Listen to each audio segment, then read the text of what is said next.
Hello everyone, good morning. So, update ko kayo sa ating ginawang overnight treatment sa ating mukha. So, ito na siya guys. You see? Sarap niya bakbakin guys. Yan. Tanggal yung mga dead skin cells natin. So, there's nothing you can say. I'm over you anyway. We are done. I'm gonna have fun.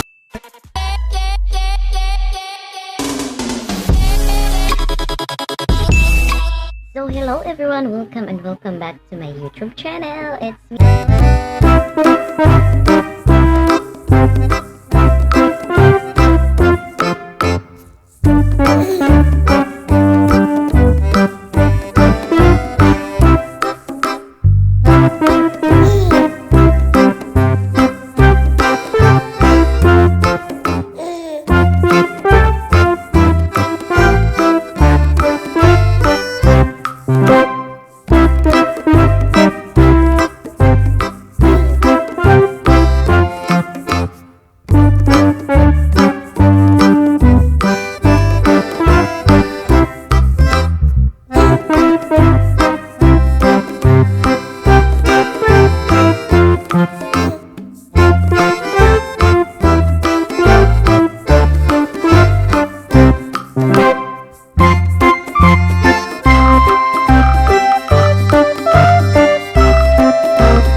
Halo natin dito. So, only these ingredients na nasa bahay lang and makakagawa tayo ng ating sariling cream, rice cream. So, if you haven't subscribed yet to my YouTube channel, please subscribe it now and click the notification bell para notify kayo every time na may gagawin tayong video. And later is i-apply natin to. So, tingnan natin kung anong effect dito sa ating face. So, only wala akong ginagamit sa mukha ko ngayon. Nagli-lipstick lang ako, yun lang yun. So, shout out sa aking tatlo, aking mga rice bigas dito, rice bigas. So, shout out dyan sa, actually pa, heal na siya guys. Alam nyo na, basta girl, diba, kapag dadat na yun. So, gives me a like if you like this video. So, let's get started.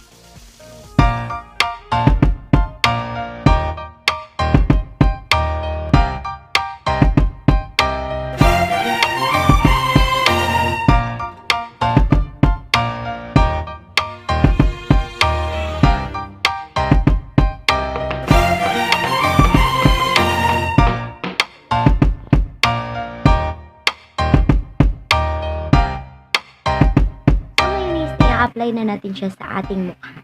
So, ito na siya. So guys, take note na kapag gumagamit kayo nito, na refrigerate na natin to, kapag gumagamit kayo nito is kailangan yung wag nyo siyang kamayin kasi baka masira siya. So, ang kailangan lang natin dito is isang kutsara. So, gamitan natin siya ng kutsara. So guys, para mas more effective siya, so lalagyan din natin siya ng powdered milk.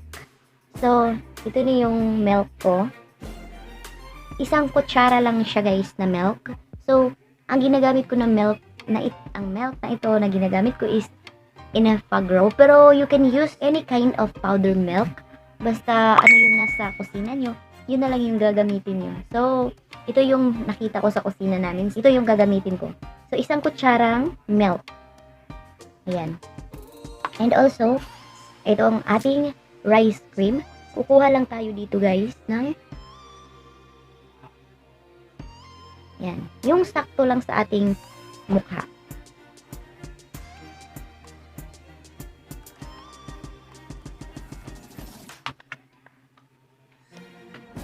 Ayan, i-mix-mix lang natin.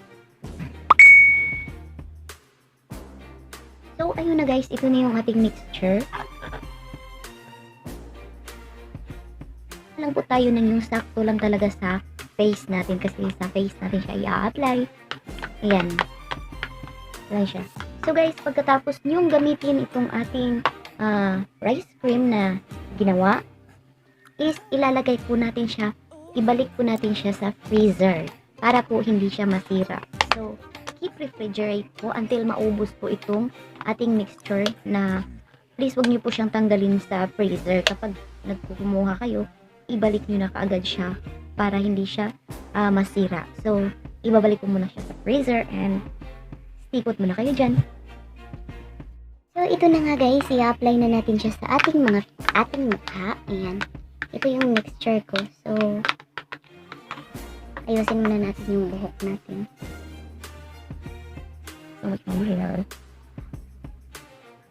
So, ayan. Ayusin ko lang yung hair natin guys kasi umabot siya dito eh. Lalagyan natin yung pati yung liit natin. So, ito na. I-apply na natin siya guys. So, gagamitin ko na lang itong kutsara.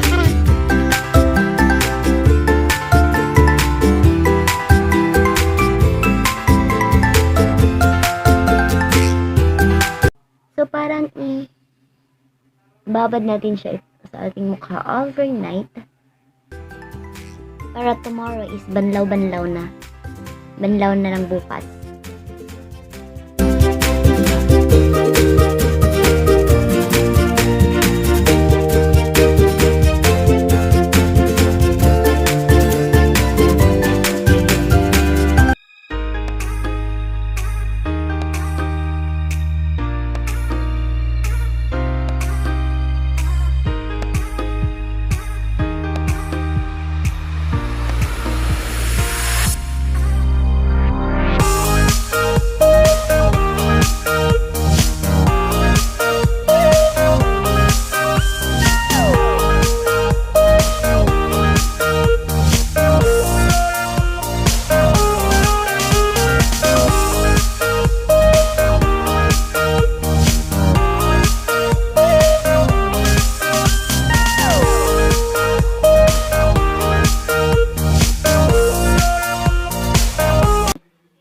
Kung ano nga ba ang pinagagamitan ko doon sa rice na patapon na sana, may video din ako na ginawa. Tapos yung water na binabad natin yung rice natin, di ba sinabi ko doon past na hindi dapat siya itapon kasi pwede pa siyang gamitin.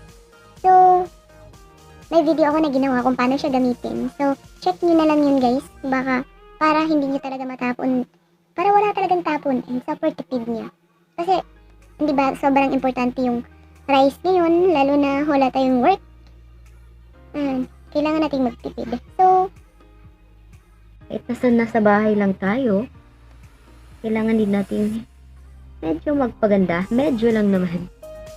so para na lang siyang ano guys, mask, bleach, parang ganun. Pero hindi siya bleach guys. Actually, sobrang lagkit niya. Kasi nga rice, di ba? lagkit niya sa feeling, guys. Pero, bukas is a-update ko kayo kung ano na ang magiging kalabasan nito.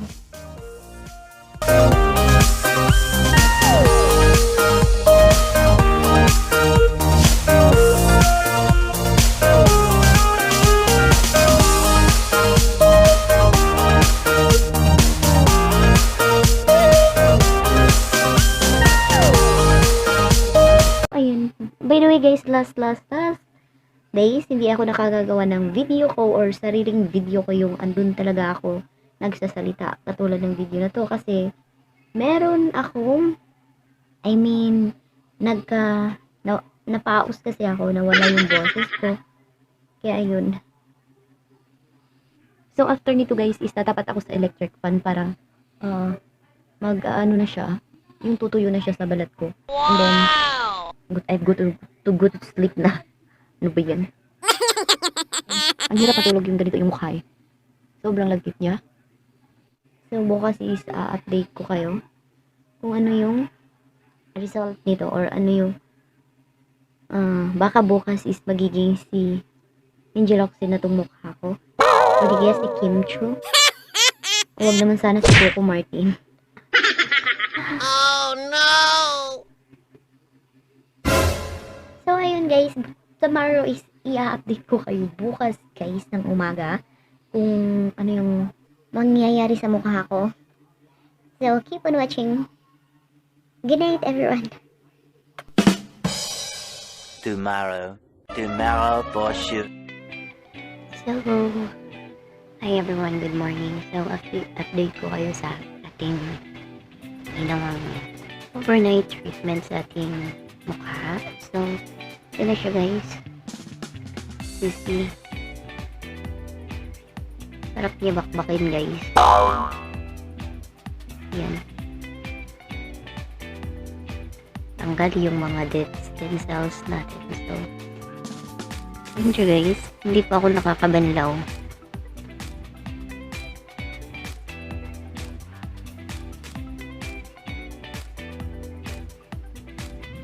So, babalikan ko kayo mamaya kunti. Kung tingnan natin kung ano yung result na pagkatapos ma-wash yung mukha natin. So, stand by.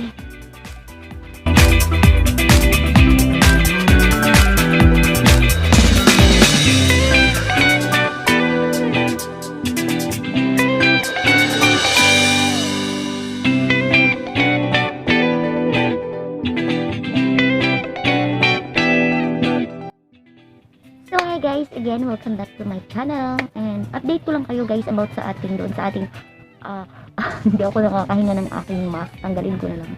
And mag-update lang ako doon sa ating ginawang rice cream.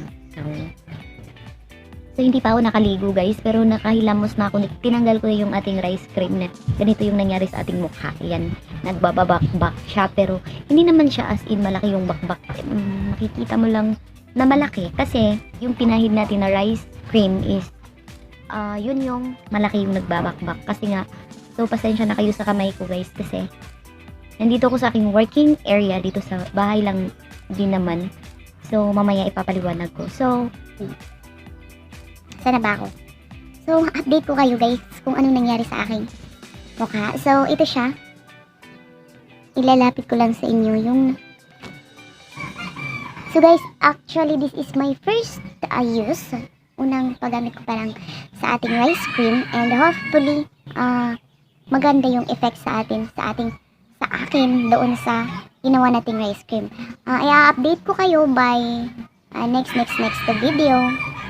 Pag na-upload ko na tong video na to, sana mapanood nyo.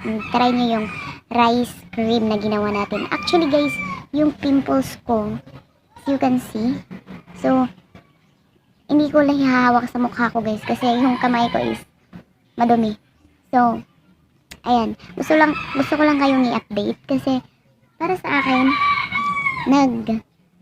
yung face ko is parang gumanon siya guys. Parang gumanon siya. Yung mga wrinkles natin is parang, as you can see siya, parang nagpipino yung balat ko. Ayan. Hindi kasi guys, wala kasi ako ginagamit kahit pulbo sa mukha. Actually, sabon lang talaga. Sabon na pangligo. Yun yung mga safeguard, ganun lang talaga guys. Kasi ayoko dun sa mga Kojic kasi mahapdi siya sa mukha. Pero matagal na akong hindi nakagamit nga dun. Kasi nga, wala akong mabilhan and walang stock hanggang ngayon. So, tiis-tiis na muna tayo. So, ayan siya. So, pasensya na kayo sa aking background. So, as you can see, sa umaga, yung may picture ako. So, ito siya. Nagbabakbak talaga yung mukha ko. Actually, malagkit, super lagkit lang siya kapag mukha mo. Super lagkit. Super, ano siya, parang pag ginanon mo siya, super lagkit talaga. Pero actually, kapag nag-dry na siya, hindi naman parang yung mukha ko isinimento. Ganun yung nangyari. Parang hindi ko magalaw yung buong mukha ko kasi nga, para siya doon sa pinakita kong video kanina sa hindi pa ako nag-wash ng face. Ganun siya guys. Hindi ko magalaw yung mukha ko. Even smile, hindi ko ma-smile kasi parang naano siya na semento siya ng rice cream na ginawa natin. So, ayun na nga guys, update ko kayo. So, yung pimples natin. So, yung isang pimples ko dito sa ibabaw is lumiit na siya. And ayan, parang naglalighten talaga siya guys. Ayan siya. Kasi super organic yung skin natin ngayon. Wala tayong ina-apply ng kahit anong rejuvenating. Actually guys, hindi ko pa talaga na-try yung rejuvenating na sinasabing trending ngayon na rejuvenating. Hindi ko pa talaga yun na-try. Actually dati na-try ko Maxifil. Hindi ko siya hiyang kasi nasusunog yung mukha ko. Yung dito sa may bandang ilong ko. Nasusunog yan dati ng Maxifil. So, ayun yung ginagamit ko ngayon is yung rice cream. Yun lang talaga. So, wala nang iba. Even though pulbo, wala. As in, wala akong ginagamit na ganun. So, ayan guys, this is our first day. So, update ko kayo sa ating next na video. And don't forget to subscribe to my YouTube channel, Muta Baliling. And so, share ko lang sa inyo guys itong ginagawa ko ngayon. Kaya ako nandito, hindi pa ako nakakaligo kasi kinumusta kayong mga alaga ko. So, ito sila. Ayan.